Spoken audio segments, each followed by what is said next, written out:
Hello there my friends, and welcome back to another video on this channel. I am the Grimdark narrator, and I would like to refer to this channel as Grimdark Lore more permanently, but I am still heavily inclined to change the name at some point.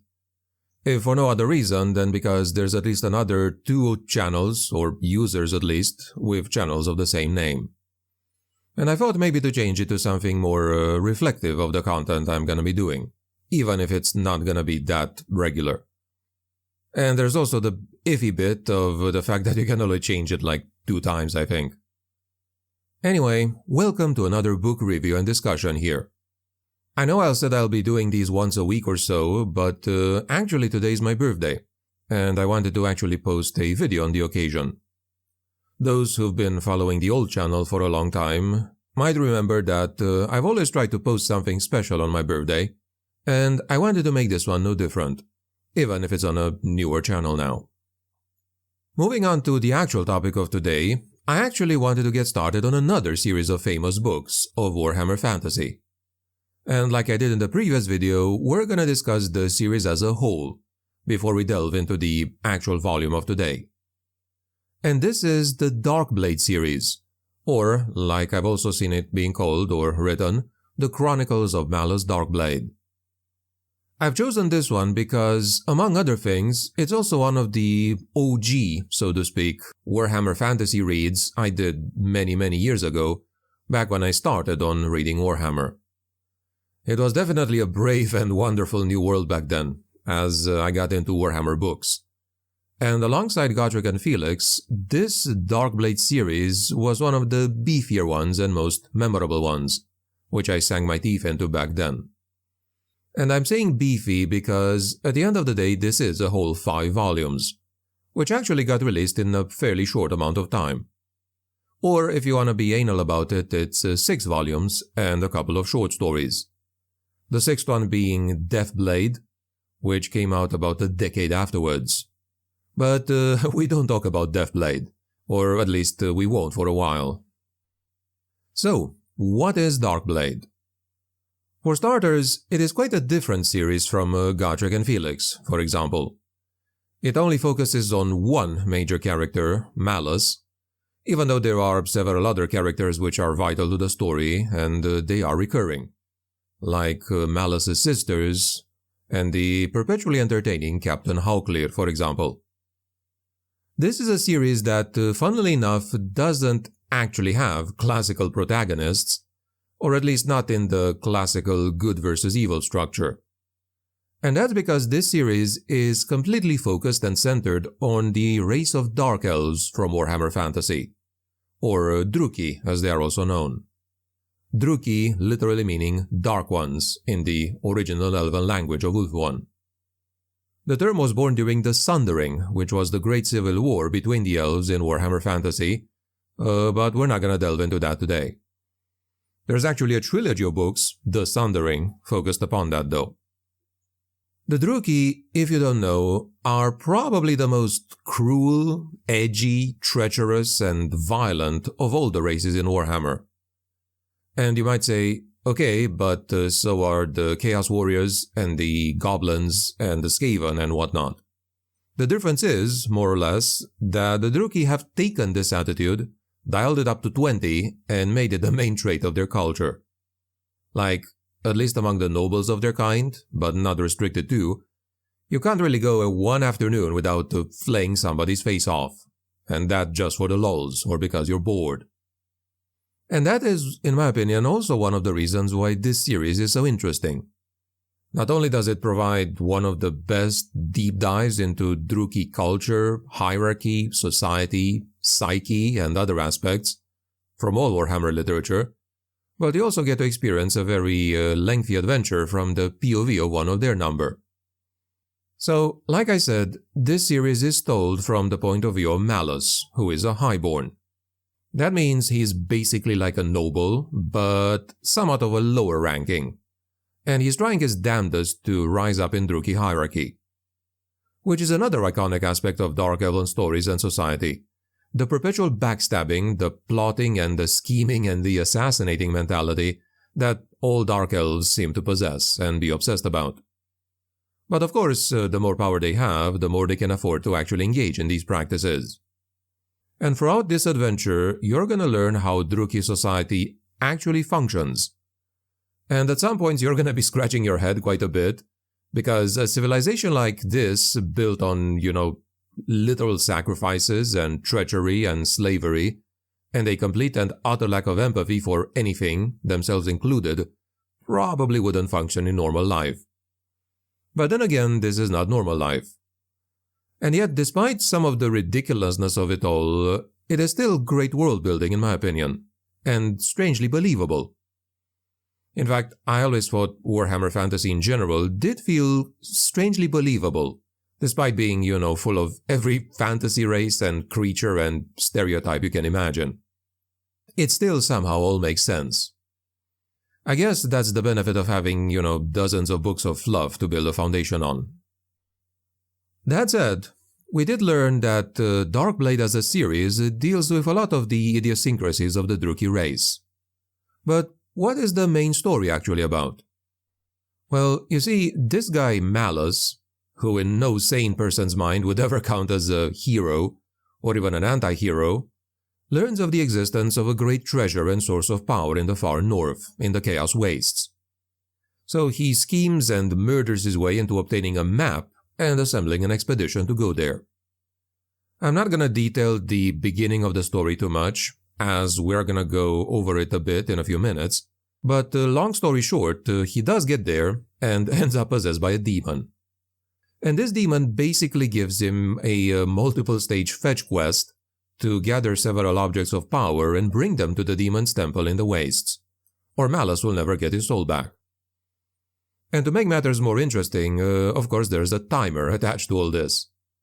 So for the next 4 books after this, our friend Malus has to travel far and wide across Nagaroth, which is the main land of the Dark Elves, and beyond of course, and deal with various factions and enemies, use a bunch of people to obtain these artifacts. And another interesting aspect of the saga, and this one almost feels like a video game, is that Malus can get enhanced abilities with demonic powers for brief periods of time. But of course at the cost of getting more and more corrupted. And there's many moments in the saga where Malus is put in difficult positions, like, should I use super strength to get out of this, or should I think my way around it? Now, don't get me wrong, Malus, as a person, is both a huge asshole and an utter piece of shit, pardon my French. But he is very witty, and will manipulate his way out of many dangerous situations on his own. Ironically, there are times when his own arrogance does cause more problems than it's worth, and even though, like I said earlier, he's not a hero, you do kinda end up rooting for him. If for no other reason than because the characters that he encounters, or fights, or deals with, are usually far worse even than he is. And that's saying something. The stories are also helped by the fact that Malus is genuinely funny. Even when he's angry, he's funny. And always has like a comeback line or a quip ready for people who think they are smartasses, but not on his level. Anyway, with all that said, let us move on to the actual topic in the title, which is the first volume of the saga titled Demon's Curse, or The Demon's Curse. And I think the best way to start this is by reading the actual book cover. To quote, "Adapted and expanded from the classical graphic novel, the saga of the most ambitious, treacherous, and downright sneaky dark elf around, and that's saying something, begins here. When Malus Darkblade learns of the location of a powerful relic, he decides he wants it for himself. Malus leads an expedition into the dangerous Chaos Wastes in search of this great weapon, but finds much more than he bargained for. Possessed by a powerful demon, he must undertake an epic quest to save his very soul." I would say that this description actually covers both the larger adventure and this first volume. For some technical details, The Demon's Curse was published in 2005, from what I could learn, and was written by actually 2 authors, Dan Abnett and Mike Lee. Now, if you know anything about Black Library or Warhammer literature in general, you are likely already familiar with Dan Abnett. Probably one of the best and most prolific Warhammer writers out there. even though he wrote outside of Warhammer as well. In fact, up until Aaron Dembski-Bowden came to the scene, I would have said that I consider Dan Abnett to be the best Warhammer author. But obviously that's subjective. He has written dozens of books by this point, though if you are going to check anything of his outside of this, I heartily recommend Gaunt's Ghosts from 40k. Maybe I'll even cover them in the series at some point. Mike Lee, on the other hand, may be less famous than Abnett, but he too wrote several good books across Warhammer at the very least. Maybe the most prominent being the Nagash trilogy, a trilogy that I'd also very much like to cover here as well at some point, probably a lot sooner than Gaunt's Ghosts too. He's also written in 40k and other stories. But my point, mentioning all this, is that Darkblade was in good hands from the beginning, I think, even though it was written 20 plus years ago, and both these authors were definitely not as published then as they are now. Still, the talent was there. So, what actually happens in The Demon's Curse now that we're here? Alas, fair warning, there are gonna be some spoilers from this point on. Previously, I think it didn't count because we just talked about the series in general, but from now, I will go over a few details from Volume 1 in particular. So do be warned, spoilers ahead. So, well, we're obviously introduced to Malus himself, who, from the very first chapter, is introduced as cruel, ruthless, and selfish, at least on the level of any other Dark Elf, if not more so. Except I would say even more ambitious than your average Druchii. In fact, one of the themes of Malus in this book, but also in the next ones, is that his ambition often outruns his actual capacity. So on more than one occasion he does try to do something, but is overly ambitious and fails. And then he has to squiggle out of that situation via other methods. It's always entertaining to see him get out of problems where the problem wouldn't have existed had he been a bit more cautious and, humble. Anyway, back to Malus. I think another important element of his story, and one of the roots of said overambition, is the fact that he's kinda the black sheep of his family. So from the get-go, he has a bit of an inferiority complex.